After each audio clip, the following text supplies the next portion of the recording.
pledge allegiance to the flag of the United States of America and to the republic for which it stands, one nation, under God, indivisible, with liberty and justice for all.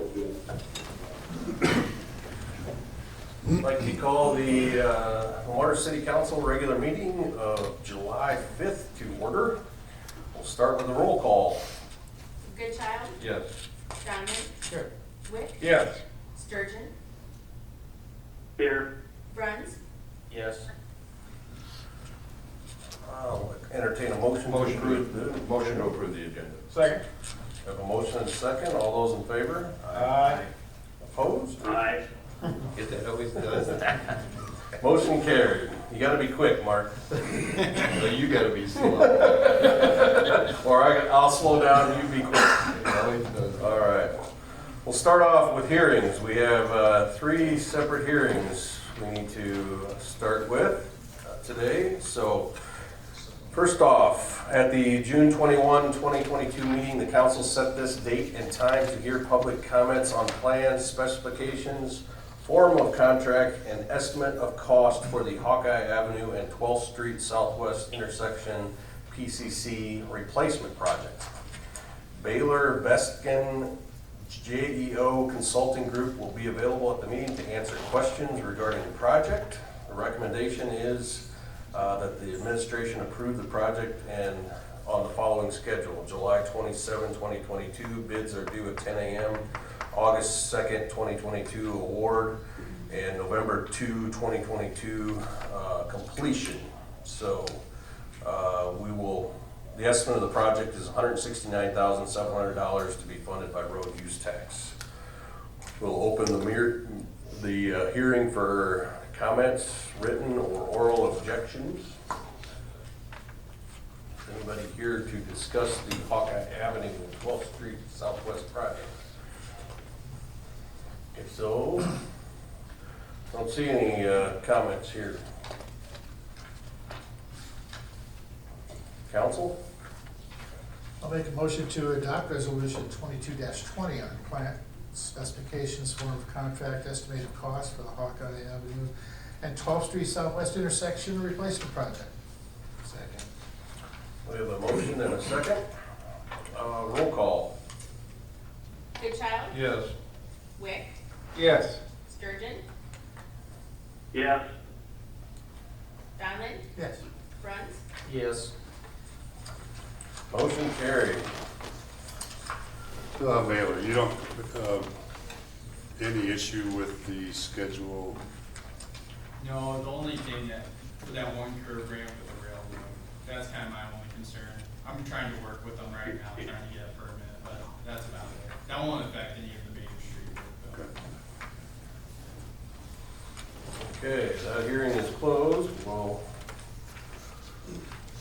next go to the wastewater improvements. So at the June 21, 2022 meeting, council set this date and time to hear public comments on plans, specifications, form of contract, and estimate of the cost of wastewater improvements 2022 Ultraviolet Disinfection project. Bacteria disinfection is an aspect of our treatment process that needed to be addressed with the issuance of our latest NPDES permit. The deadline to meet Iowa DNR compliance was November 2021. The current schedule has completion slated for spring of 2023. I'll open the meeting the hearing and ask for written and oral objections or comments to the project. The administration recommends council approve this project in the following schedule. July 15, 2022 pre-bid meeting, August 4th, 2022 bids due at 2 p.m. August 16, 2022 award, and spring 2023 completion. The estimate of the project is $4.8 million, and the project will be funded through wastewater revenue bonds. Anybody here to comment about the wastewater improvements, ultraviolet disinfection? Seeing none, we'll turn to the council. Greg and Andrew Center here, you guys have, Right. the Ant Dog is here. Maybe they could get up and explain just a little bit to the public exactly what it is we're doing, Greg. Okay. I mean, just give us an overview, kind of where we're at. The short version of the Yeah, process. the short version, but You guys are- still important. Yeah. The discharge permit includes a requirement for disinfection. This is being written into new permits, and it has to do with the classification of the stream. This is a result of rulemaking done about 10 years ago. It's just being implemented into permits now. 10 years ago, the city considered, about 12 years ago now, considered adding disinfection as part of the industrial wastewater plant project and upgrades to the city plant, but elected to defer until later, so now we're later. Greg, who are you? I'm Greg Sins from Bolton and Maine. So you're our wastewater engineer. I just wanted everybody to know that. Yeah. Okay, thank you, appreciate Thanks. that. And so we're past the deadline. So can you explain that to us? Yeah, this was going to be rolled into the project for the wastewater treatment plant, the big wastewater treatment plant project, but the deadline came up for that before the city proceeded with the new wastewater treatment facility, that concept. This facility will be used long-term as part of the overall plan for the wastewater treatment facilities, and it includes ultraviolet disinfection for meeting bacteria limits. It includes a building for housing screenings and for some hauled-in waste, some street sweepings, and that type of thing for a drainage pad for that. Long-term, this facility will be used at the old treatment plant site, current treatment plant site, and there'll be screening and grit removal performed long-term down here at this site. So the facilities will be used for the next 20 to 40 years. Okay. So if we're past our deadline, how does that affect the city of Lamar's with the DNR since we're past the deadline? Well, the DNR will issue notices of violation, but will probably take no enforcement actions on it. Since we're moving in a proactive direction? Yeah, you're moving probably as fast as anybody has ever moved on a project like this. All right. Any other comments? Motion to adopt resolution 2021. You did 20, okay. 2022. 2221. Okay, I'm gonna do this again. Motion to adopt resolution 2221. Plan specification, form of contract, estimated cost of the wastewater improvement 2022 ultraviolet disinfection project. Second. Second. We have a motion and 2 seconds, but roll call. Donlin, Yes. Bruns, Yes. Wick, Yes. Goodchild, Yes. Sturgeon, Yes. Motion carried. We'll close that hearing. And then move on to the vacant building ordinance hearing.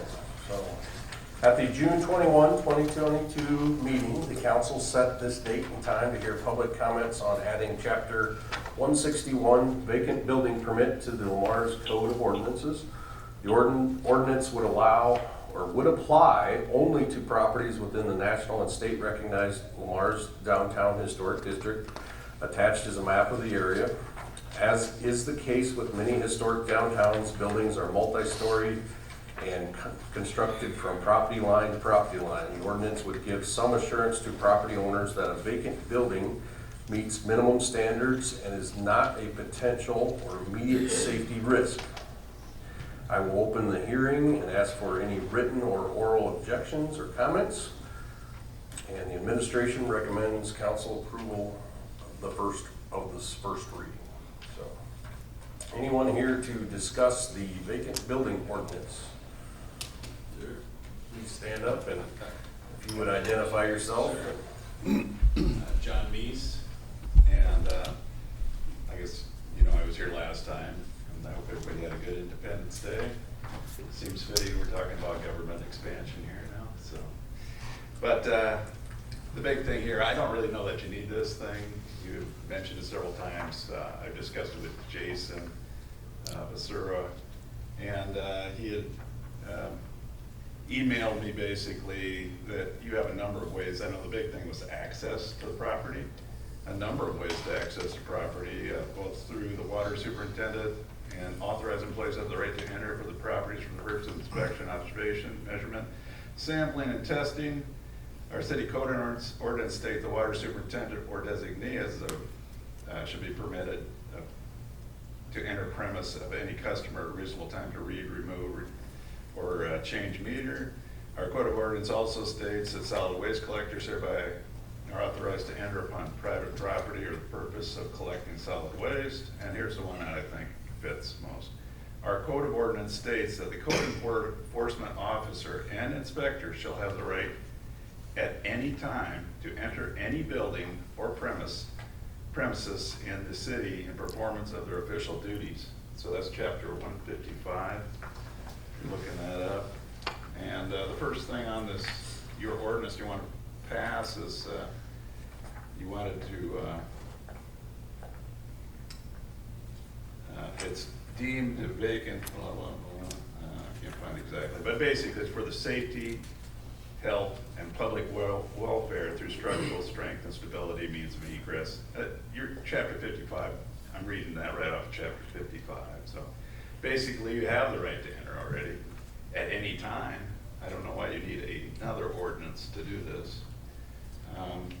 And then in several places in the ordinance you refer to a building permit, and that building permit isn't required for anything inside of the building or a facade. If there's not structurally adding to the building, you don't need a building permit. I think your historic renovation here of the Pizza Ranch would be a good example of that. So the historic, I'm not quite sure how that fits in this thing. Again, you referenced that a couple of times as far as the historic district. And down here lower, you talk about building foundations. Walls shall be maintained structurally sound, blah, blah, blah. And you talk about, inspection of that. And I mean, I guess I'm wondering if you have a structural engineer on hand, or if you're gonna be hiring one, if you should see a crack in a foundation wall. And do you want that liability? So that's We'll hire one. We'll hire one, John. Okay, so that's good to know. It doesn't really state that in here. And then also, you really haven't addressed the amount of the building permit at all, or the vacancy permit. And I guess, kind of running in the dark there, I think a lot of people would like to know what that amount would be. And I don't know why that wouldn't be done in conjunction with this.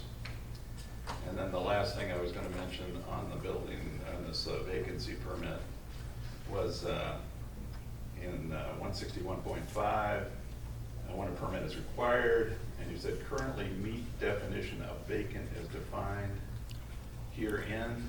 And when I read your vacant building as defined, one of those, if it's been vacant a year, what starts the time clock on that? And I did put that question to Jason. He said probably send a certified letter out to the person saying that we noticed your building's vacant, blah, blah, blah.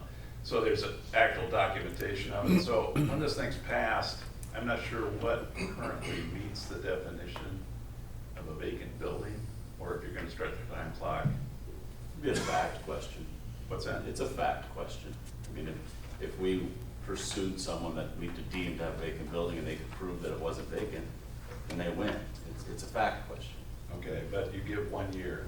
It was one of them, yes. Yeah, and what starts that? The building being unoccupied.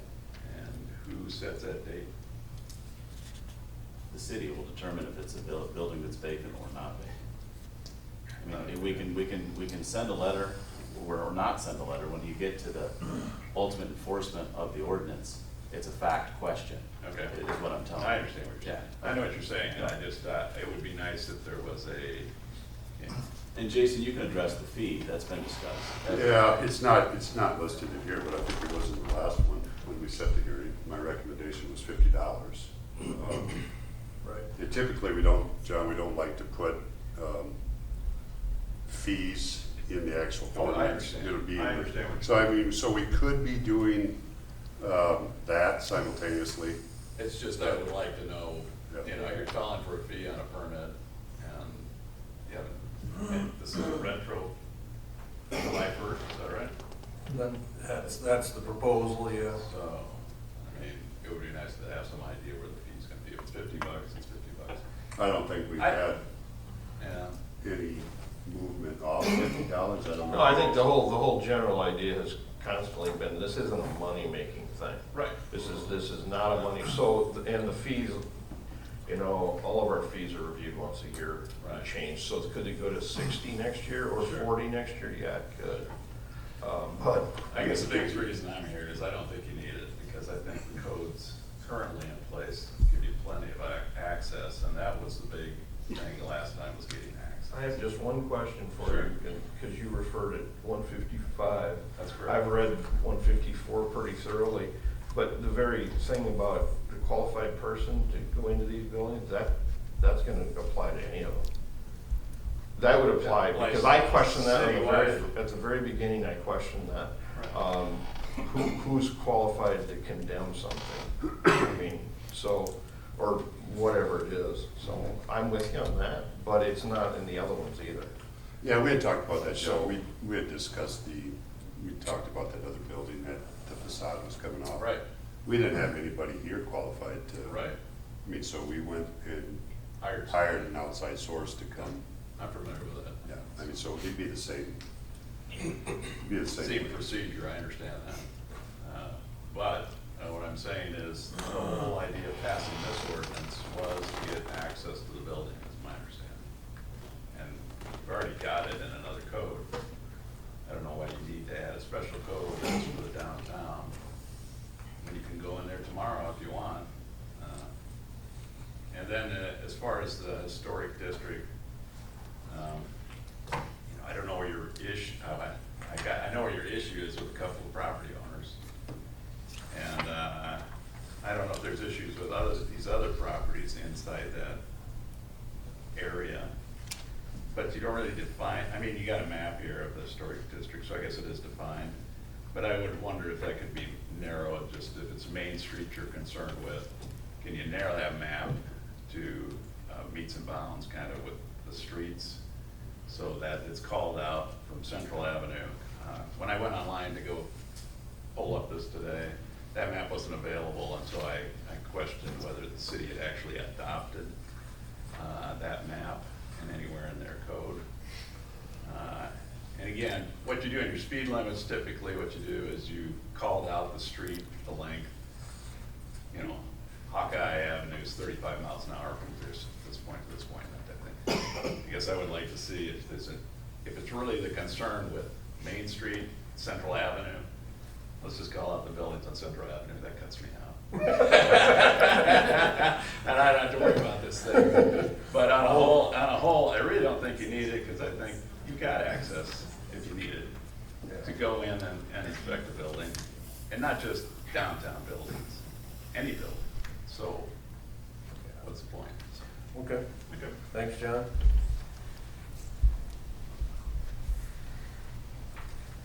Morning, afternoon, whatever it is here. Just a quick word. I guess the main issue is, Sorry. Oh, sorry. Adam, can you introduce introduce yourself? myself. Adam Brown. I live here in town and just care about the community. So wanted a quick note, a couple of things why I would be for something like this. You know, you got business owners that make their living 100% from their downtown business.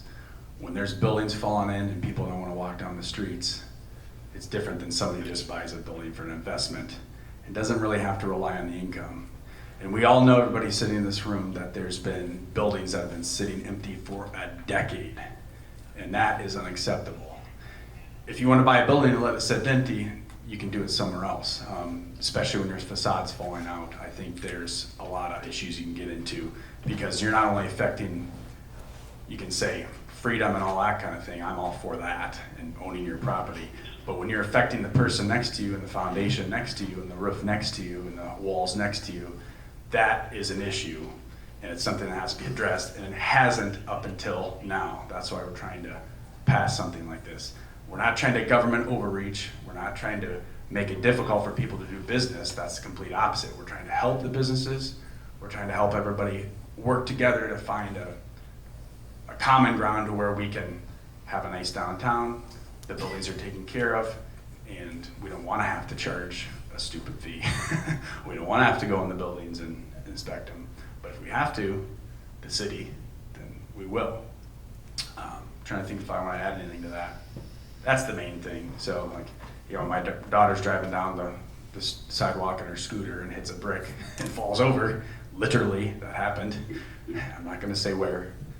Do you want that on record? No, okay, we don't know.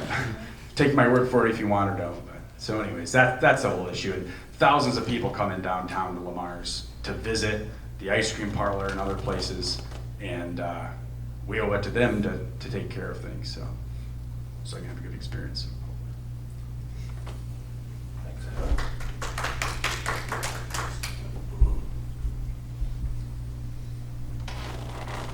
Hi, I'm Perry Borchard, here as an officer of Red Shed Enterprises, habitué and Side by Side Ministries. And y'all probably know who's behind those. And for their personal, also, we would likely very much strongly support this. You've seen our investment in the past. We hope to keep investing in the future. And unfortunately, we've got some areas that people have not cared for. So I'm with John. I don't like any more laws or tax laws or any other laws, but when we don't see action and care for downtown, unfortunately, things are needed. So we fully support this. Can you speak into the microphone? Sorry, thought I was. Thank you. Thanks, Perry. He's for it, Mark. Thank you. Any other comments? Anyone else?